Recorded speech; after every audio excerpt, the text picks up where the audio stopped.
Hey everyone, so Sawyer and I's final project is about angular and linear momentum. And before we talk about our experiment, which is a golf club striking a golf ball, we just wanted to give an overview of what momentum is. So momentum is proportional to both mass and velocity, which means that if you want to increase the momentum of an object, you can either increase its mass or make it go faster. Also, as we know, velocity is a vector quantity, and that means that momentum is too. And basically that just means that both direction and magnitude both matter. Secondly, I just wanted to address that we can also apply momentum to the one equation we take on God, F equals ma. So we can substitute acceleration for change in velocity over time. And with that, we can get the equation, the net force equals change in momentum over time, which basically means that if a net force doesn't act on an object or the system, the total momentum cannot change. And this brings me to the idea that it is really important to define systems when doing momentum problems. And that is because you need to evaluate the momentum of every single object and what forces are involved. So if you have two objects that are interacting with each other, if you take the system to be both, there is no, and they're just like banging against each other, there's no external force acting on them, thus the momentum of the system is conserved. However, if you have a singular object and something hits it, and you're only including one object, there is an external force, so the momentum of that object will increase. Okay, and then we're going to be talking about two types of collisions. So first, an elastic collision is when all energy is conserved. So an example would be when two objects are collide and then go away at the same velocity.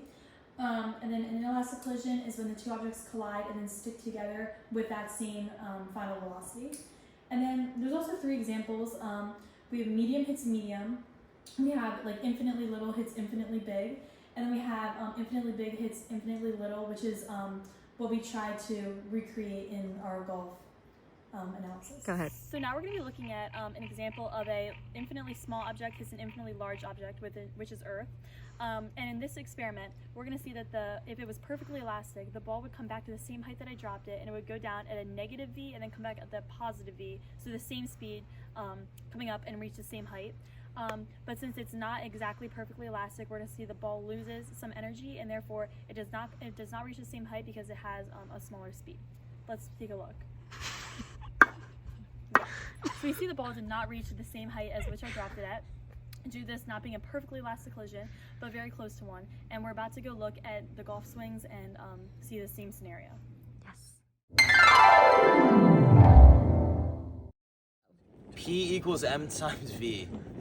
The thing about momentum is, it is seen in all walks of life. It is seen in every interaction between the mass and the speed. Tommy, take it away. Yeah, What do you say? and specifically in the golf club, momentum plays a big role. It has to do with the spin rate coming off the club, but especially the mass of the golf head cover times the velocity of the ball coming out leads to the momentum, which can be defined as P in physics. So first, we'll further in this depth with an explanation of a golf club. You'll see the video right now. Okay, you may go. Scary.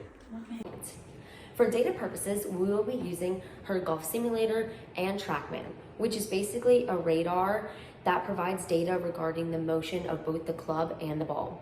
The TrackMan and simulator do not neglect real-life factors such as air resistance, so they are very reliable. However, we know that most people don't own a golf simulator or a TrackMan, so we're going to teach you guys how one would take data in a typical physics lab, and then we're going to use the TrackMan to verify our calculated values. Okay, so in our experiment, our first goal was to find the club speed of my swing. We wanted to replicate circular motion, so we represented my swing as a circle. To find the angular speed, we needed a displacement and time value.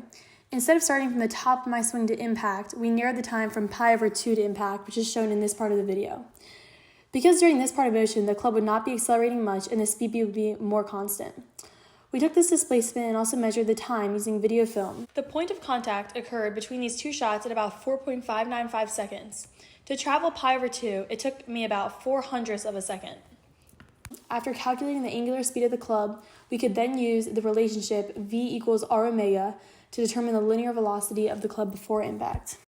Our second goal was to determine the ball speed right after impact by acquiring displacement and time values.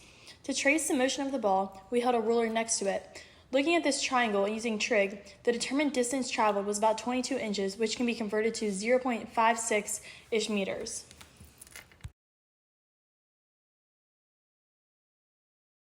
Okay, as previously seen in the video of Sawyer swinging her club, it took her very little time to travel pi over 2 distance, and this fraction right here represents the angular speed of the club, and then we just multiplied it by the radius of the circle that she was making, which is basically where she gripped the club to the center of mass of the club head, which turned out to be 0.84 meters, and the total just linear velocity of the club was 34.88 meters per second.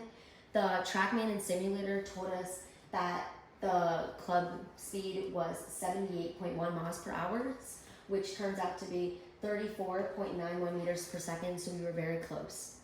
And then to find the ball speed, as shown in the video, we calculated the displacement, which was 22 inches. We converted that to 0.5588 meters.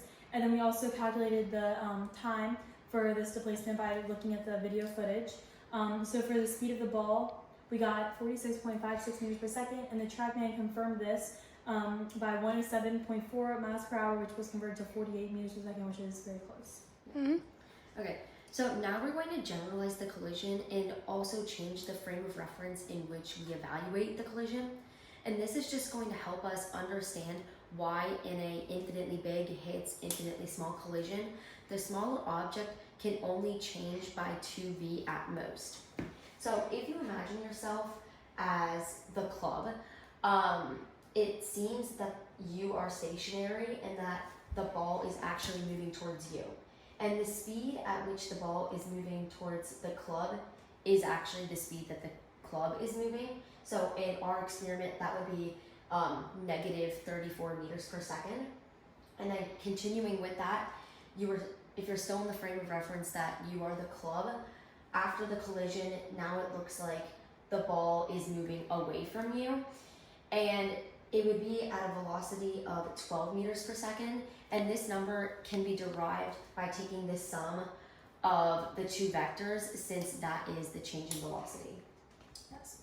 And if the collision were to have been perfectly elastic, the change in velocity would have been 2v, which means that the ball speed would have been 68 meters per second. The golf ball fails to reach the speed because the system loses energy due to the compression when the club head hits the ball, which releases thermal energy and sound energy. Hitting a golf ball approaches the perfect elasticity, but since the ball compresses for a very short amount of time, it is not perfectly elastic. We use conservation of momentum to determine the final speed of the club, like post-collision, so right after impact. And we substituted the final velocity of the club into the conservation of energy.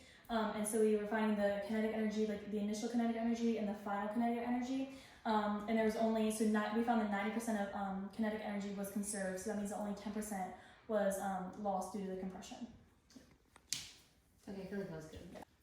Ready? Yeah. Okay, so for all types of elastic collisions, you can calculate the coefficient of restitution, which is basically the difference of the two speeds of the objects after the collision, all divided by the difference of the two speeds of the objects before the collision. And every single time, whatever answer you get, it is going to be on a scale from 0 to 1, where 0 means that the minimum amount of energy was transferred, and 1 is the maximum amount of energy transferred. So momentum-wise, if the value is 1, that means it is perfectly elastic. And in our collision, the coefficient was 0.9, since 90% of the energy was conserved, as we found earlier. And also a fun fact, a lot of golf club and ball manufacturers always take into account the coefficient of restitution because they want it to be as close to 1 as possible, so that the collision is almost as close to perfectly elastic as possible. So that means that the ball will have more speed, and therefore the ball will have a further distance.